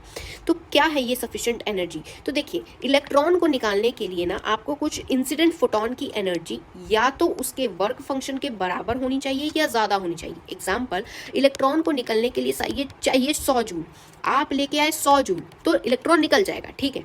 इलेक्ट्रॉन को निकलने के लिए चाहिए 100 जूल, आप लेके आए 200 जूल तो हाँ निकल जाएगा, बिल्कुल निकल जाएगा। अगर इसको चाहिए 100 जूल और आप लेके आए 99 जूल भी, तब भी ये नहीं निकलेगा, क्योंकि इसने बोला है मेरा मिनिमम प्राइस 100 जूल है, देना है तो दो, ज़्यादा दे दोगे तो हाँ मैं और तेज़ी से निकलूंगा, लेकिन बराबर देना है तो बराबर भी दे सकते हो, कम दोगे तो मैं एक पॉइंट भी कम नहीं बर्दाश्त करूँ। यानी कि आपका इंसिडेंट फोटोन की एनर्जी आपके वर्क फंक्शन के बराबर होनी चाहिए या बड़ी होनी चाहिए। जो वर्क फंक्शन होता है वो W0 होता है, जो कि मिनिमम एनर्जी रिक्वायर्ड होता है किसी इलेक्ट्रॉन को इजेक्ट करने के लिए, और ये डिपेंड करता है कि प्लेट का मटेरियल कैसा, उस पर डिपेंड करता है। बात करते हैं थ्रेशोल्ड फ्रीक्वेंसी की। थ्रेशोल्ड फ्रीक्वेंसी को μ0 से डिनोट करते हैं, जिसका मतलब होता है मिनिमम फ्रीक्वेंसी किसी इलेक्ट्रॉन को इजेक्ट करने के लिए। और एक होता है आपका थ्रेशोल्ड वेवलेंथ, जिसको λ0 से डिनोट करते हैं, जिसका मतलब होता है मैक्सिमम वेवलेंथ इलेक्ट्रॉन को इजेक्ट करने के लिए। यानी कि आप देखेंगे तो इसका फॉर्मूला होता है W0 = h μ0। इसका मतलब हुआ क्या, इंसिडेंट फ्रीक्वेंसी जो होनी चाहिए वो बड़ी होनी चाहिए या इक्वल होनी चाहिए आपके थ्रेशोल्ड फ्रीक्वेंसी की। लेकिन थ्रेशोल्ड वेवलेंथ के केस में मैक्सिमम, इसका मतलब ये होता है कि आपके लैम्डा, जो इंसिडेंट लैम्डा है, उसकी एनर्जी बराबर होनी चाहिए या फिर छोटी होनी चाहिए आपके थ्रेशोल्ड वेवलेंथ से। ठीक है, तो ये याद रखिएगा, उल्टा होता है इसमें। ठीक है, अब नेक्स्ट यहाँ पर आइंस्टीन आते हैं और उन्होंने मैथमेटिकली एक्सप्लेन किया कि energy of radiant, incident radiation की जो एनर्जी है वो किसके बराबर होगी, थ्रेशोल्ड प्लस में काइनेटिक एनर्जी। बेसिकली आपका जो मेटल था उस पर आपने लाइट एनर्जी फेंकी, इसमें का इलेक्ट्रॉन निकला, इसका मतलब ये हुआ कि कुछ तो ये एब्जॉर्ब किया होगा, यानी कुछ थ्रेशोल्ड इसने एब्जॉर्ब किया जितने इसको चाहिए थी, उसके बाद ही ये निकला है किसी काइनेटिक एनर्जी से। यानी आपने कितनी लाइट भेजी वो बराबर किसकी होगी, काइनेटिक एनर्जी प्लस में आपकी थ्रेशोल्ड जो थी वही यहाँ पर गिवन है।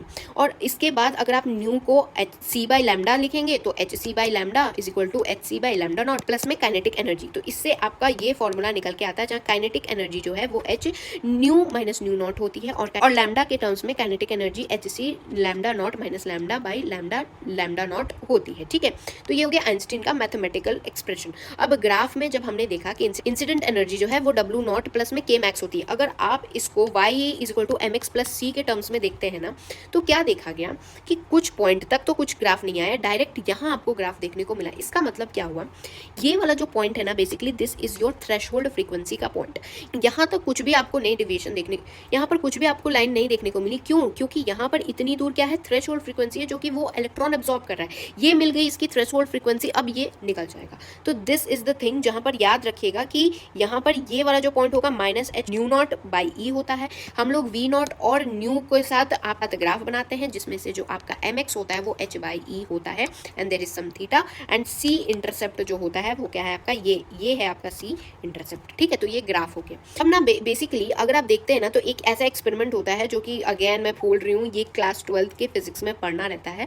अभी के लिए बस इतना समझिए कि जब ये लाइट किसी प्लेट पे जाती है ना, ये होती है आपकी, इसको एमिटर प्लेट बोलते हैं, और इस तरफ होती है आपकी कलेक्टर प्लेट। ये जो आप नेगेटिव ये पॉजिटिव नेगेटिव देख रहे हैं ना, ये एक्चुअली मैं 12th पढ़ाया हुआ है इसलिए यहाँ लिखा हुआ है। अभी के लिए बस इतना समझिए, ये होता है नेगेटिव प्लेट, ये होता है आपका पॉजिटिव प्लेट। तो यहाँ से जो आपकी लाइट आई, इस पे पड़ी, इलेक्ट्रॉन्स निकले, इलेक्ट्रॉन होते हैं नेगेटिव चार्ज, तो ये पॉजिटिव की तरफ जाने लगते हैं, यानी इस तरफ जाने लगते हैं, और यहाँ कलेक्टर प्लेट के पास जाते हैं। तो देखते हैं ना, इसमें ना ये ग्राफ बेसिकली इंपॉर्टेंट है, इसलिए मैं बता रही हूँ, ये वाली ग्राफ, दैट इज इंटेंसिटी से इसका कोई लेना देना नहीं है, करंट से फ्रीक्वेंसी का कोई लेना देना नहीं है। इसका मतलब क्या हुआ, अगर आप इंटेंसिटी बढ़ाते, इंटेंसिटी, लाइट की इंटेंसिटी बढ़ाना मतलब फोटोन को इंक्रीज करना, अगर फोटोन बढ़ेंगे तो इलेक्ट्रॉन ज्यादा इजेक्ट होंगे, इलेक्ट्रॉन ज्यादा इजेक्ट हुए यानी कि करंट बढ़ेगा। इसीलिए अगर इंटेंसिटी और करंट का डायरेक्टली प्रोपोर्शनल का रिश्ता है, इसलिए ये ग्राफ आता है। लेकिन करंट और फ्रीक्वेंसी का एक दूसरे से कोई लेना देना नहीं है। ठीक, ये बस ये याद रखिएगा, इंटेंसिटी और फ्रीक्वेंसी, ये वाला जो ग्राफ मैं बता रही हूँ वो याद रखिएगा। ठीक है, अब नेक्स्ट एक इंपॉर्टेंट है, स्टॉपिंग पोटेंशियल क्या होता है। यहाँ minimum negative value to collector plate voltage so that photo current stops या बिकम 0 हो जाए, जिससे कि इलेक्ट्रॉन जिसकी इवन मैक्सिमम काइनेटिक एनर्जी है ना, वो भी कलेक्टर प्लेट तक ना पहुंच पाए। उसके लिए ये फॉर्मूला है, काइनेटिक एनर्जी मैक्स = EV0 होता है। V0 का मतलब है stopping potential. At this point हम शुरू करने वाले हैं अपने बोहर का मॉडल, और यहाँ पर आपका ये सब कंप्लीट हो गया, ये कंप्लीट हो गया, वेव्स क्या होता है, फोटो इलेक्ट्रिक इफेक्ट वगैरह क्या होता है। अभी हम शुरू करने वाले हैं बोहर का क्या मॉडल। बोहर मॉडल क्या बताते थे, तो बोहर मॉडल जो था ना, वो क्वांटम थ्योरी ऑफ रेडिएशन और क्लासिकल लॉ ऑफ फिजिक्स पे बेस्ड था। ये सिर्फ वैलिड था सिंगल इलेक्ट्रॉन स्पीशीज जैसे हाइड्रोजन, हीलियम, लिथियम वगैरह के लिए। और बोहर का जो मॉडल था ना, ये बेस्ड था पार्टिकल नेचर ऑफ इलेक्ट्रॉन के लिए। दिक्कत इसमें ये थी कि ये एक्सप्लेन नहीं कर पा रहा था स्पेक्ट्रा ऑफ एटम जिनके मोर देन 1 इलेक्ट्रॉन्स हैं। अब आता है डी ब्रॉय का पोस्टुलेट यानी कि कुछ अनुमान लगाया गया है क्या, कि एटम जो है वहाँ उसमें न्यूक्लियस होते हैं जहाँ पर सारे प्रोटॉन्स और न्यूट्रॉन्स प्रेजेंट होते हैं। साइज ऑफ जो न्यूक्लियस होती है वो बहुत स्मॉल होती है एंड ये सेंटर पे, एटम के सेंटर पे होती है। इलेक्ट्रॉन न्यूक्लियस के अराउंड रिवॉल्व करता है, सेम एज प्लैनेट जैसे सन के अराउंड रिवॉल्व करते हैं। पाथ ऑफ इलेक्ट्रॉन क्या होता है, सर्कुलर होता है। और अट्रैक्टिव फोर्स किसके कारण दोनों आपके न्यूक्लियस और इलेक्ट्रॉन साथ में रहते हैं, वो होते हैं सेंट्रीफ्यूगल फोर्स के कारण। यानी आपकी सेंट्रीफ्यूगल फोर्स के कारण ये आपका न्यूक्लियस है, ये इलेक्ट्रॉन है, ऐसे ऐसे गोल गोल घूमता रहता है। अब इलेक्ट्रॉन जो है वो रिवॉल्व ओनली इन उसी ऑर्बिट में जिनका एंगुलर मोमेंटम ऑफ इलेक्ट्रॉन जो है वो इंटीग्रल मल्टीपल है h/2π के। उसी के इंटीग्रल मल्टीपल जो होता है ना, उसी में ये घूमता है। तो ये याद रखिएगा ये 3 फॉर्मूला, कि एंगुलर मोमेंटम जो है वो h/2π है, जहाँ पर n क्या है, नंबर ऑफ ऑर्बिट्स है, h आपको प्लैंक का कांस्टेंट पता ही है, फिर एंगुलर मोमेंटम होता है mvr, तो आप इसको इसके बराबर लिख सकते हैं। तो ये हो गया आपका फॉर्मूला। अब ऑर्बिट इन विच इलेक्ट्रॉन जो रिजॉल्व करते हैं ना, तो आपके जो बोहर है उन्होंने बोला कि जो उन्होंने रदरफोर्ड के टाइम पे क्वेश्चन रेज किया था कि इलेक्ट्रॉन घूमेंगे तो घूमते घूमते इसमें गिर जाएंगे आके, नहीं, ऐसा कुछ नहीं होता है। सभी इलेक्ट्रॉन की एक स्टेशनरी ऑर्बिट होती है और हर ऑर्बिट का एक कांस्टेंट एनर्जी होती है। तो जैसे आप यहाँ देख सकते हैं 1 2 3 4 ऐसे ऑर्बिट्स है, जिसमें क्या है KLMN है, जिसमें K जो आपका शेल है उसमें कुछ E1 एनर्जी है, L शेल में कुछ E2 एनर्जी है, M शेल में कुछ E3 एनर्जी है, N शेल में कुछ E4 एनर्जी है। और अगर किसी भी इलेक्ट्रॉन को एक एनर्जी लेवल से दूसरे एनर्जी लेवल पर जाना है तो उसके लिए वो आगे बताती हूँ क्या है। फिर नेक्स्ट इन्होंने क्या बोला कि हर स्टेशनरी ऑर्बिट जो है ना, उनमें एक डेफिनेट एनर्जी है, यानी हर ऑर्बिट एक एनर्जी लेवल को ही डिनोट करता है। एन नंबर एज 1 2 3 4 5 या KLMN से डिनोट करते हैं। अब एमिशन या absorption of energy in the form of photon can only occur अगर इलेक्ट्रॉन जंप करता है किसी स्टेशनरी स्टेट से किसी और में। इसका मतलब ये हुआ कि ये आपका E1 था, इसको जाना है E2 E3 में, तो ये क्या करेगा, एब्जॉर्प्शन करेगा तो ऊपर वाले में पहुंचेगा। अगर ऊपर से नीचे आना है तो ये एमिट करके नीचे आएगा। इस तरीके से एमिशन या एब्जॉर्प्शन से ही ऑर्बिट चेंज हो सकती है, एनर्जी के एमिशन या एब्जॉर्प्शन से। आपको बस ये वैल्यू याद करनी है कि किसी भी nth ऑर्बिट में आएगा, किसी भी nth ऑर्बिट में बोल देगा थर्ड ऑर्बिट में बताइए इलेक्ट्रॉन की वेलोसिटी क्या है, कुछ नहीं करना है, 2.18 × 10⁶ Z/n कर देना है। n मतलब है आपका कौन सा ऑर्बिट और Z तो आपको पता ही है मीटर/सेकंड होता है। तो इस तरीके से आप निकालेंगे। तो ये हो गया आपका वेलोसिटी कैसे निकालेंगे। अगर कोई बोले रेडियस निकाल के बताइए, तो किसी भी nth ऑर्बिट में अगर कोई रेडियस निकालने के लिए बोले तो कुछ मत करिएगा, 0.529 × n²/z एंगस्ट्रॉम के टर्म्स में हो गया। अगर पिकोमीटर के टर्म्स में है तो ये होगा, ठीक है। तो n क्या हो गया आपका, कोई भी ऑर्बिट, जैसे मान लीजिए बोल रहा है कि 5th ऑर्बिट में, तो 5 का स्क्वायर/z जो भी एलिमेंट होगा उसका z से डिवाइड कर देंगे, इनटू कर देंगे फिर 0.529 से। फिर ये वाले जो 5 फॉर्मूलेज है ना, ये इंपॉर्टेंट है। अगर किसी nth ऑर्बिट का सर्कमफेरेंस निकालने के लिए बोले तो वो डायरेक्टली प्रोपोर्शनल होता है n²/z के, टाइम पीरियड के लिए n³ के, फ्रीक्वेंसी के फ्रीक्वेंसी के केस में z²/n³ के ये प्रोपोर्शनल होता है।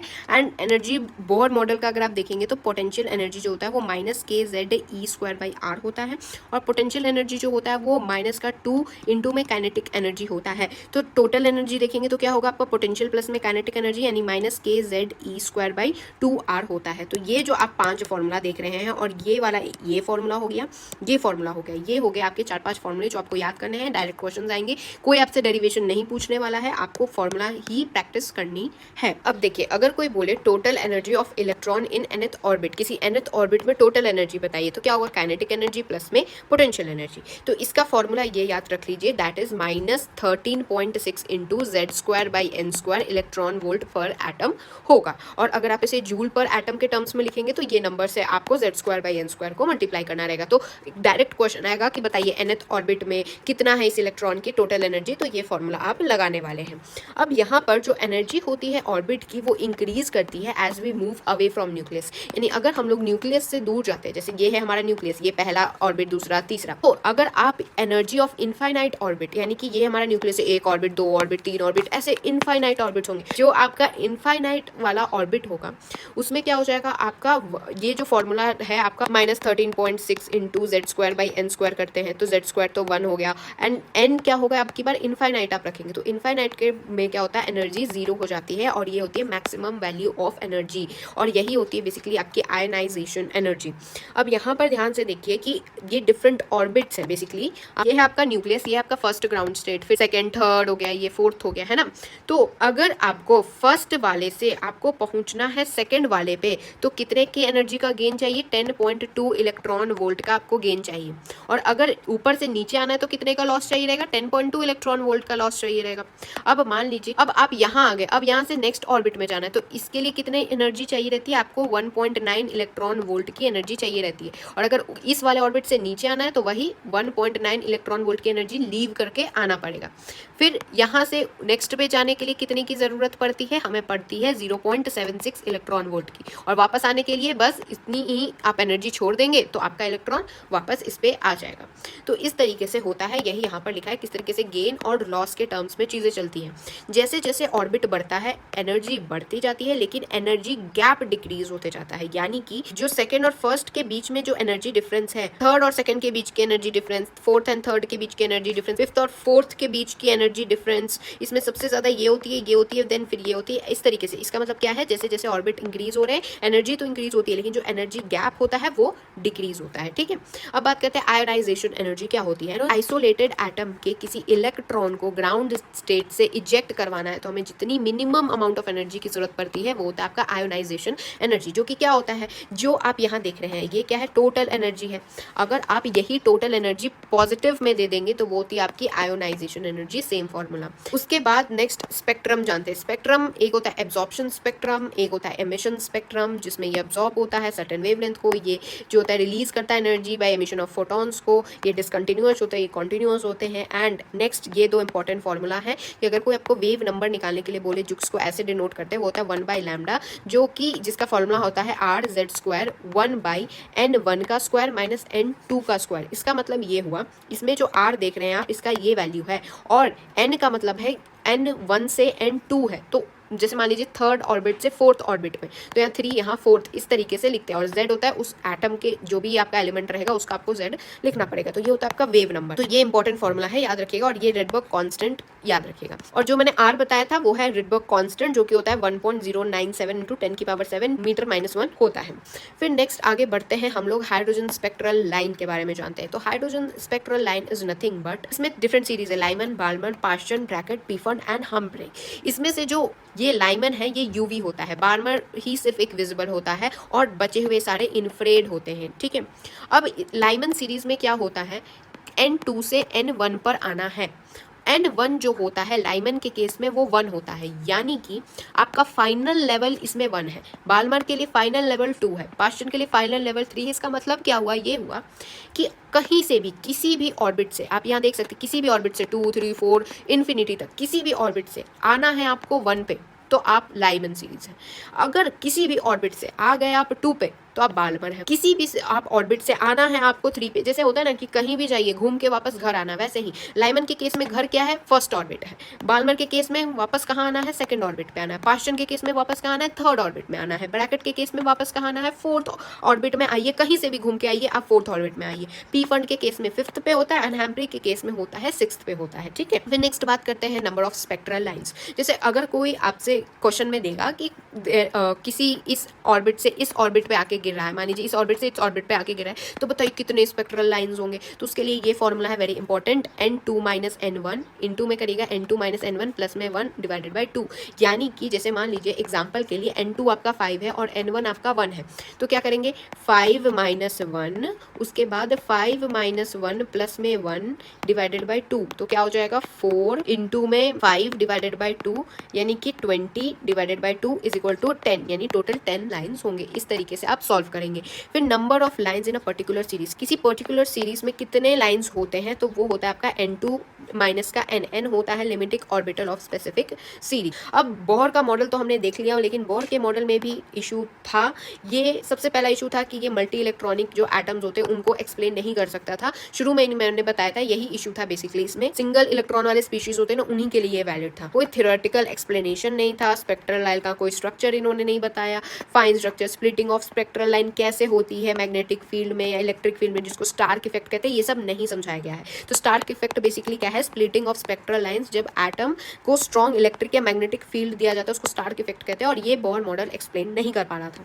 तो नेक्स्ट आता है डी ब्रॉय का हाइपोथेसिस। इन्होंने क्या बोला कि पार्टिकल और वेव नेचर ऑफ मैटर को बताया। इन्होंने बोला कि आप किसी मैटर को, किसी m मास के मैटर को अगर किसी वेलोसिटी से मूव करते हैं ना, तो वो वेव नेचर दिखाने लगता है, जिसका यहाँ आप देख सकते हैं। ये जो दो फॉर्मूला है, very important formula. Wave length of matter, wave जो होता है लैम्डा होता है, वो इनवर्सली प्रोपोर्शनल होता है मोमेंटम के। मोमेंटम यानी p = mv के इनवर्सली प्रोपोर्शनल होता है। इसीलिए अगर ये फॉर्मूला है जो कि आपको न्यूमेरिकल्स में काम आएगा, लैम्डा = h/p होता है, p मोमेंटम होता है, और p को हम mv लिख सकते हैं, तो h/mv होता है। और फिर इसको हम क्या लिख सकते हैं? h / का 2m then kinetic energy into. तो ये इस तरीके से हम ये फॉर्मूला क्या बताया, डी ब्रॉय ने हाइपोथेसिस दी कि किसी मास को अगर वेलोसिटी दे दी जाए तो वो क्या वेव नेचर शो करने लगता है। अब इसमें एक और चीज याद रखिएगा कि जो आपका काइनेटिक एनर्जी होता है वो इक्वल होता है Q * में Vs। इसका मतलब क्या हुआ? Q का मतलब होता है आपका चार्ज, एंड जो आपका Vs होता है, Vs का मतलब होता है आपका स्टॉपिंग पोटेंशियल, यानी कि वो पोटेंशियल जिससे हम किसी चार्ज को स्टॉप कर सकते हैं। ये भी एक इंपॉर्टेंट फॉर्मूला इसमें आता है। इसलिए जो हमने देखा कि lambda = h/p = h/mv = h/ √2m के काइनेटिक एनर्जी इनटू करेंगे, वो इक्वल एक और चीज याद रख लीजिए, that is h/ √2m Q.Vs, यानी आपका ये Q * में Vs भी आप लिख सकते हैं काइनेटिक एनर्जी को। तो ये हो गए आपके वो फॉर्मूला जो आपको याद रखने होंगे। ओके, तो इन्होंने डी ब्रॉय जो है ना, बोहर ने जो एंगुलर मोमेंटम का पोस्टुलेट दिया था उसके बारे में भी बताया। उन्होंने क्या बोला कि देखिए यहाँ से शुरू हुआ हमारा वेव, जब एक राउंड लगा के आएगा तो ये क्या होता है, एक वेवलेंथ होता है। अब क्योंकि आपका एटम सर्कुलर है तो क्या होता है, सरकमफेरेंस ऑफ ऑर्बिट क्या हो जाएगा, 2πr हो जाएगा, है ना।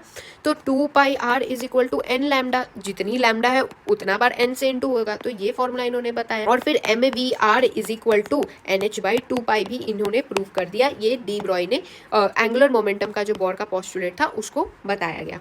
फिर नेक्स्ट एक और चीज आती है, दैट इज हाइजेनबर्ग का अनसर्टेनिटी प्रिंसिपल। ये क्या, जैसा नाम कह रहा है अनसर्टेनिटी प्रिंसिपल, इनके अनुसार ये इम्पॉसिबल है एक्सपेरिमेंटली डिटरमाइन करना किसी माइन्यूट पार्टिकल जैसे इलेक्ट्रॉन ये सब की एग्जैक्ट पोजिशन या एग्जैक्ट मोमेंटम फाइंड आउट करना एक्सपेरिमेंटली पॉसिबल नहीं है। इसीलिए हम लोग अनसर्टेनिटी लेके चलते हैं कि डेल्टा x का मतलब होता है पोजीशन का अनसर्टेनिटी, डेल्टा p मतलब होता है अनसर्टेनिटी इन मोमेंटम। तो ये जो आप 4 फॉर्मूला देख रहे हैं ना, 1 2 3 4, ये इंपॉर्टेंट फॉर्मूला है, यही सॉल्व आपको करने रहेंगे।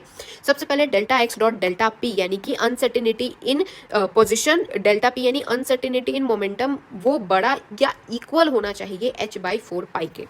अब यहाँ पर एक आता है h के ऊपर ऐसा सिंबल, इसका मतलब होता है h/2π। इसीलिए हम क्या लिख सकते हैं, ये वाला जो सेम चीज है ना, इसको हम और क्या लिख सकते हैं, h/2 भी लिख सकते हैं ऐसे, क्योंकि हम जानते हैं ये क्या होता है, जिसके h के ऊपर ऐसे लगता है h/2π होता है। ठीक है, ये तो एक ही फॉर्मूला हुआ। नेक्स्ट आते हैं न्यूमेरिकल के लिए, आपको ये हेल्पफुल रहेगा, delta x dot delta v = h/4πm होता है। और एक और इंपॉर्टेंट है delta t dot delta e, delta e मतलब एनर्जी में uncertainty should be greater than और इक्वल टू h/4π होता है। तो ये हो गया आपका किस तरीके से अनसर्टेनिटी के बेसिस पे बताया गया कि हाइजेनबर्ग ने बताया कि एग्जैक्ट पोजीशन या मोमेंटम नहीं फाइंड आउट कर सकते हैं माइन्यूट पार्टिकल के लिए, है ना। फिर आता है मैकेनिक्स जो होता है, उसमें क्लासिकल मैकेनिक्स होता है, एक होता है क्वांटम मैकेनिक्स। जो क्लासिकल मैकेनिक्स होता है वो न्यूटन्स लॉ को फॉलो करता है। मैक्रोस्कोपिक चीजें चलती हैं जहां पर आप जानते हैं s = ut + ½ at square, v square = u square + 2as, v = ut + u + at, ये सब आपको पता है। लेकिन अगर आप देखेंगे ना क्वांटम मैकेनिक्स में क्या होता है, ये आपके न्यूटन के लॉ को फॉलो नहीं करता है। जो कि माइक्रोस्कोपिक चीजें होती है ना, वो न्यूटन्स लॉ को फॉलो नहीं करती है। इंस्टेड दे ओबे प्लैंक्स क्वांटम लॉ, जिसके अनुसार इलेक्ट्रॉन स्टैंडिंग वेव की तरह होता है, इसकी तरह एक्ट करता है। ठीक है, देखिए श्रोडिंगर का इक्वेशन क्या बताता है, ये बताता है वेव फंक्शन ऑफ इलेक्ट्रॉन को ऐसे से डिनोट करते हैं, जो कि एम्पलीट्यूड ऑफ वेव बताता है, और इसका जब स्क्वायर करते हैं तो उसको प्रोबेबिलिटी डेंसिटी कहते हैं, और जब इसका square and then differentiation we करते हैं तो प्रोबेबिलिटी ऑफ फाइंडिंग इलेक्ट्रॉन होता है। तो इस इक्वेशन, ये जो आप इक्वेशन देख रहे हैं, ऐसे तो ये क्वेश्चन सॉल्व करने के लिए नहीं आएगा, यहाँ पार्शियल डबल डिफरेंशिएशन हो रहा है, जो आप ये सिंबल देख रहे हैं ना यहाँ पर, वो रहा है, वैसे क्वेश्चन सॉल्व करने के लिए नहीं आने वाला है। आपकी एनसीईआरटी जो है वो देती है एन होता है इसको, इसी सेम चीज को शॉर्ट फॉर्म में। ठीक है, तो ये याद रखिएगा बस। अब यहाँ पर ये जो जब हम इस इक्वेशन को सॉल्व करते हैं ना, तो हमें एक नंबर मिलता है जो कि डाटा बताता है किसी एटम के इलेक्ट्रॉन के बारे में, यानी कि इस इक्वेशन को सॉल्व करके हमें जो है ये साई NLM के बारे में पता चला, और यही जो NLM है यही है आपके क्वांटम नंबर्स, जो कि एग्जैक्ट डाटा बताते हैं किसी एटम में इलेक्ट्रॉन की। तो बेसिकली देखा जाए तो NL और जो M है ये क्या है, आपका श्रोडिंगर के इक्वेशन से आया है। एक और होता है आपका स्पिन क्वांटम नंबर, वो अलग से होता है, लेकिन ये 4 आपको नंबर्स जानने हैं। N होता है आपका प्रिंसिपल क्वांटम नंबर, L होता है आपका एजीम्यूथल क्वांटम नंबर, और M होता है आपका मैग्नेटिक क्वांटम नंबर, और S होता है स्पिन क्वांटम नंबर। ठीक है, सबसे पहले बात करते हैं प्रिंसिपल क्वांटम नंबर की, जो n होता है। n क्या होता है, n 1 2 3 4 5 इन्फिनिटी, इतनी देर से हम लोग n ही तो पढ़ते आ रहे थे, nth ऑर्बिट है, n ऑर्बिट है, तो ये क्या है, प्रिंसिपल क्वांटम नंबर है। नेक्स्ट अब बात करते हैं एजीमुथल क्वांटम नंबर की। इसमें क्या होता है कि जैसे आपका ये क्या बता रहा था, शेल बता रहा था, ये एजीमुथल क्वांटम नंबर आपका सब शेल बताता है। एजीमुथल क्वांटम नंबर l है, जो कि n पे डिपेंडेंट होता है, क्योंकि इसका जो फॉर्मूला होता है दैट इज 0 to n-1। ये क्या होता है अभी और आगे बता रही हूँ, अभी पहले ओवरव्यू ले लीजिए एक बार। तो principal quantum number, azimuthal quantum number जो L होता है वो किस पे डिपेंड करता है, आपके प्रिंसिपल क्वांटम नंबर पे डिपेंड करता है। नेक्स्ट है मैग्नेटिक क्वांटम नंबर यानी M, ये किस पे डिपेंड करता है, आपके L पे डिपेंड करता है। ठीक है, और स्पिन क्वांटम नंबर किसी पे डिपेंड नहीं करता है, ये या तो पॉजिटिव हाफ होता है या नेगेटिव हाफ होता है। ठीक है, चलिए अब शुरू करते हैं, इसको डिटेल में पढ़ते हैं भाई ये क्या है।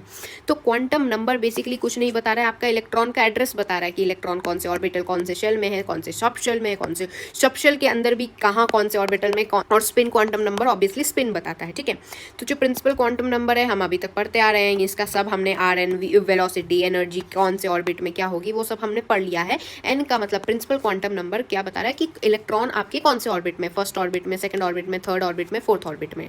नेक्स्ट आते हैं एजीमुथल क्वांटम नंबर l, ये बताता है सब shell of electron in atom, यानी कि ये है आपका एक ऑर्बिट, ऑर्बिट में भी सब शेल्स होते हैं, उसमें इलेक्ट्रॉन का है। तो ये वैल्यू ऑफ l जो होती है वो कहाँ से कहाँ तक होती है, 0 से n-1 तक होती है। जैसे फॉर एग्जांपल जैसे 3 लेके चलते हैं, n की वैल्यू 3 है तो क्या होगा, 0 से 3 - 1 क्या हो जाएगा, 2, यानी 0 से 2 यानी 0 1 2, ये हो गए आपके 3। तो 3 इसके शब्दशेल भी होंगे, 3s 3p 3 डी होता है ना। तो इस तरीके से निकलता है। अब किसी भी nth ऑर्बिट का अगर आपको नंबर ऑफ शब्दशेल जानना है तो वो क्या होता है, n होता है। यानी अगर आप सेकंड ऑर्बिट का देखेंगे तो कितने शब्दशेल होंगे, 2 शब्दशेल होंगे। थर्ड ऑर्बिट का देखेंगे तो कितने शब्दशेल होंगे, 3 शब्दशेल होंगे। तो यही है। ठीक है, अब जो सबशेल होते हैं, सबशेल आपके S, P, D और F होता है, जिसमें से जो S होता है उसका L की वैल्यू 0 होती है, P में L की वैल्यू 1 होती है, D में L की वैल्यू 2 होती है, और F में L की वैल्यू 3 होती है। अगर आपको एजीमुथल क्वांटम नंबर दिया हुआ है और अगर आपको कोई एंगुलर मोमेंटम निकालने के लिए इलेक्ट्रॉन का बोले तो ये फॉर्मूला लगता है। ओके, जहाँ L की वैल्यू आप पुट करेंगे, H की वैल्यू पता ही है, Planck's constant and than pi. तो ये फॉर्मूला याद कर लिए ना। उसके बाद आप नेक्स्ट ये एग्जांपल है, जैसे मैं एग्जांपल देती हूँ, अगर कोई बोले P शब्दशेल का निकालिए तो P शब्दशेल का L की वैल्यू 1 होती है, तो आप अंडर रूट का 1 प्लस में 1 h/2 पाई करेंगे। फिर नेक्स्ट बात करते हैं मैग्नेटिक क्वांटम नंबर क्या होता है। ये मैग्नेटिक क्वांटम नंबर जो होता है वो बताता है ओरिएंटेशन ऑफ ऑर्बिटल इन शब्दशेल, यानी शब्दशेल में ऑर्बिटल की कैसी ओरिएंटेशन है।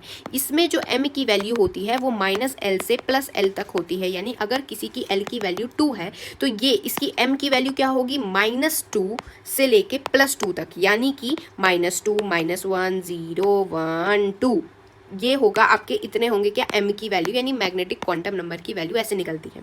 Number of orbital in subshell कितने होते हैं, वो इक्वल होता है possible number of m value, कितने m वैल्यूज पॉसिबल हैं। तो यही यहाँ पर लिखा है मैग्नेटिक क्वांटम नंबर, जिसको m से डिनोट करते हैं, जो -L से +L तक होता है और इसमें 0 इंक्लूडेड होता है। अगर आप देखेंगे S सबशेल के लिए L की वैल्यू 0 होती है तो m की वैल्यू क्या होगी, 0 होगी। नंबर ऑफ ऑर्बिटल कितने होंगे, 1 होंगे।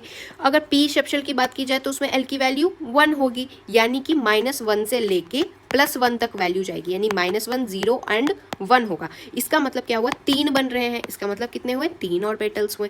फिर ये इंपॉर्टेंट ये है कि किसी भी वैल्यू ऑफ L के लिए आपका एजिमुथल क्वांटम नंबर के लिए नंबर ऑफ ऑर्बिटल्स आप कैसे फाइंड आउट करेंगे। सिंपल सा फॉर्मूला है 2L + में 1, L दिया रहेगा तो आपको बस ये लगाइएगा तो आपको मिल जाएगा कितने नंबर ऑफ ऑर्बिटल्स रहेंगे। जैसे फॉर एग्जांपल आप यहाँ देखिए L की वैल्यू 1 है, अब इसका ऑर्बिटल फाइंड आउट करना है तो कुछ मत करिए, 2L + में 1 करेंगे तो 2 इंटू में L की वैल्यू क्योंकि 1 है तो 1 + में 1 करेंगे तो 2 + में 1 = 3, यानी 3 आ गया। फिर मैक्सिमम इलेक्ट्रॉन किसी ऑर्बिटल में कितने होते हैं, सिर्फ 2 ही इलेक्ट्रॉन, एक ऑर्बिटल में सिर्फ 2 ही इलेक्ट्रॉन होते हैं, ये नहीं कि एक ऑर्बिटल में धर के आपने 10-15 इलेक्ट्रॉन घुसा दिए, नहीं, 2 ही इलेक्ट्रॉन होते हैं। ओके, नेक्स्ट अगर कोई nth ऑर्बिट है तो कितने नंबर ऑफ वेव्स पॉसिबल होते हैं, वो n वेव्स होते हैं, यानी कि अगर 4th ऑर्बिट में बात की जाए तो कितने वेव्स पॉसिबल है, n वेव्स पॉसिबल है, यानी 4 वेव्स पॉसिबल है। नंबर ऑफ ऑर्बिटल्स आप कैसे फाइंड आउट करेंगे nth ऑर्बिट के लिए, तो अगर मान लीजिए 3rd ऑर्बिट की बात करी जाए तो कितना होगा, 3 का स्क्वायर कर देंगे यानी कि 9 होगा, आपके टोटल 9 ऑर्बिटल्स होंगे। फिर maximum number of electron find out करते हैं 2n² से, यानी कि अगर मान लीजिए 5th ऑर्बिटल में कितने मैक्सिमम इलेक्ट्रॉन आ सकते हैं तो 2 इंटू में 5 का स्क्वायर यानी 2 इंटू में 25 = 50, यानी 50 इलेक्ट्रॉन आ सकते हैं। तो इस तरीके से हमने n से शेल निकाला, L से सबशेल निकाला, सबशेल के अंदर ऑर्बिटल हमने m से निकाला यानी मैग्नेटिक क्वांटम नंबर से निकाला। लास्ट बचता है आपका स्पिन क्वांटम नंबर, जो कि बताता है कि आपका इलेक्ट्रॉन अपने ही एक्सिस में किस तरीके से रोटेट कर रहा है, या तो वो पॉजिटिव हाफ हो सकता है या नेगेटिव हाफ हो सकता है। इसका कैसे निकालते हैं, स्पिन एंगुलर मोमेंटम वो होता है √ का s + में 1 h/2π। फिर ये क्वांटम नंबर खत्म हो गया है। एप्लीकेशन क्या होता है, इलेक्ट्रॉनिक कॉन्फ़िगरेशन में किस तरीके से एटम में इलेक्ट्रॉन डिस्ट्रीब्यूट होंगे, ये सब के लिए मैग्नेटिक नेचर आप फाइंड आउट कर सकते हैं। कैसे फाइंड आउट करेंगे वो मैं बताती हूँ, और पोजीशन एक पीरियोडिक टेबल में एटम की कहाँ पोजीशन होगी आप डिटरमाइन कर सकते हैं। अब इंपॉर्टेंट प्रिंसिपल आता है, दैट इज अफबाउस प्रिंसिपल। ये बताता है कि इलेक्ट्रॉन किसी एटम में कैसे अरेंज होते हैं। ये अरेंज होते हैं लो एनर्जी लेवल से हाई एनर्जी लेवल की तरफ जाते हैं, यानी पहले लो एनर्जी लेवल फिल होगा, फिर हाई, धीरे धीरे करके ऐसे हाई की तरफ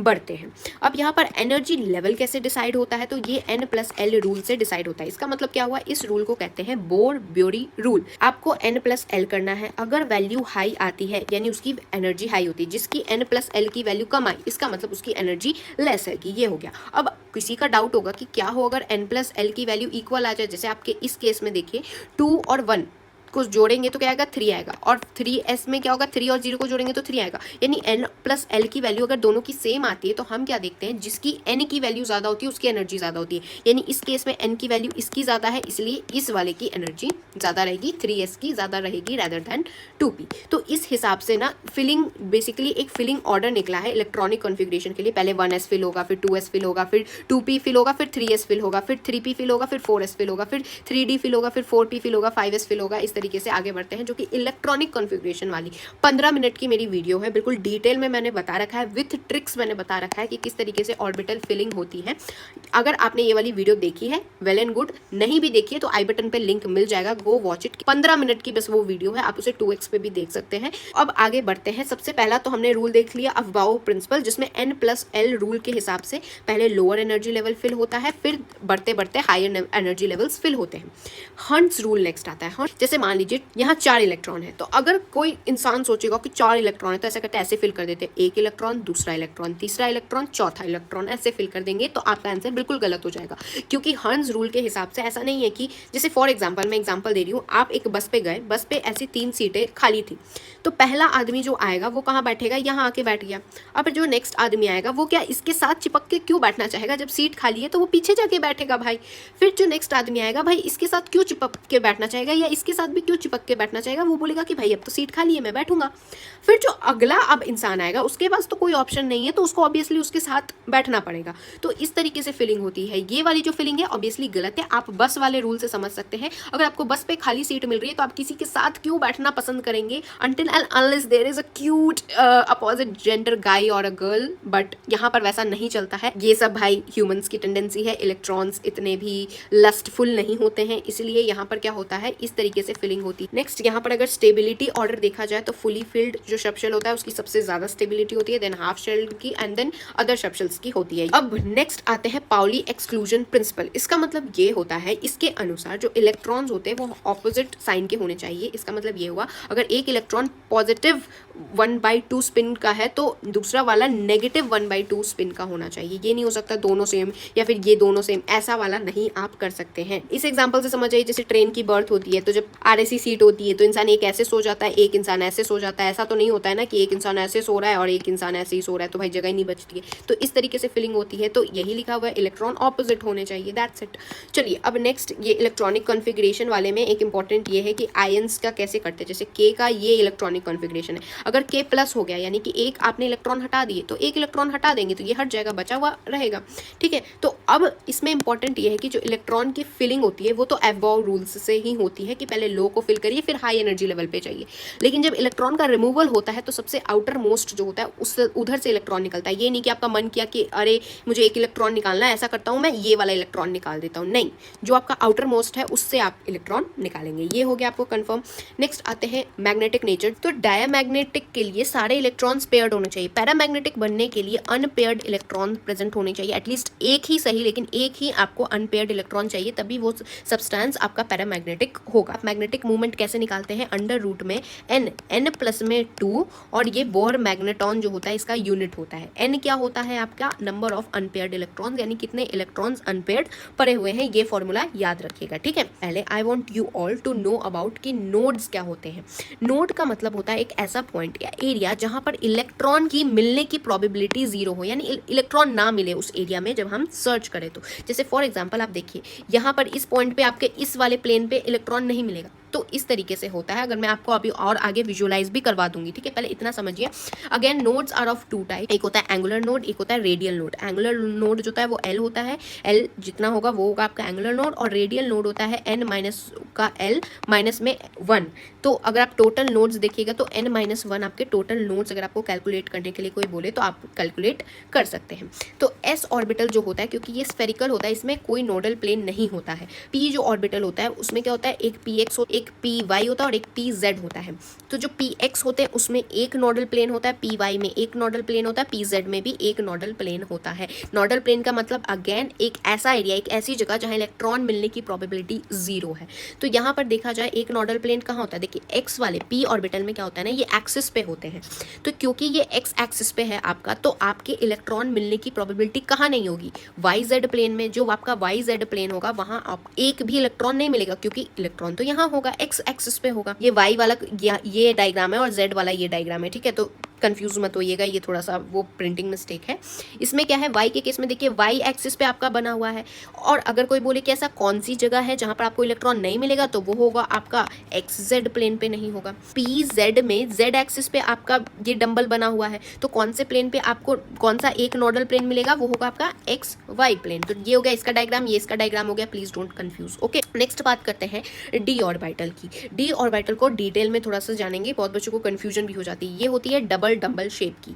अगर आप ध्यान देंगे तो एक होता है आपका xy, एक होता है yz, एक होता है xz, एक होता है z स्क्वायर और एक होता है x स्क्वायर z स्क्वायर। इसमें 5 आपको देखने को मिलते हैं, बिकॉज ऑब्वियसली ये m की वैल्यू जब आप l की वैल्यू 2 है, m की वैल्यू जब आप निकालेंगे तो आपको 5 देखने को मिलते हैं। तो ऑब्वियसली आपको ये 5 सिचुएशंस देखने को मिलेंगे, जिसमें अगर आप देखेंगे ना तो p ऑर्बिटल जो था, जब मैंने आपको एग्जांपल दिया था तो ये कहता आपके एक्सिस पे था, लेकिन जब आप d बात करेंगे ना तो यहाँ पर क्या होता है, ये एक्सिस में नहीं होता है, ये एक्सिस के 45 डिग्री के एंगल पे यहाँ मिड ऑफ एक्सिस में होता है, यानी किसी एक्सिस पे नहीं प्रेजेंट है, ये 2 एक्सिस के बीच में प्रेजेंट है ना। तो जो एक्स वाई होता है वो x और y के बीच में प्रेजेंट होता है। ये आपका y एक्सिस है, ये x एक्सिस है, अगेन ये प्रिंटिंग मिस्टेक हो गई है। yz जो होता है वो क्या होता है, z और y के बीच में होता है, ये थोड़ा प्रिंटिंग मिस्टेक है, जस्ट रिमेंबर क्या मैं बोल रही हूँ। एक्स जेड जो होगा वो आपका जेड एक्स एक्सिस के बीच में होगा, और जो लास्ट वाला होता है वो आपका होता है कुछ इस शेप का होता है, जो जेड स्क्वायर होता है। और इसमें जो होता है नोडल प्लेन एक भी नहीं होता है, there is no nodal plane. ठीक, तो by this I hope you guys understood. So meet you guys in the next video. तब तक के लिए thanks for watching and don't forget to like, share and subscribe to my channel. जय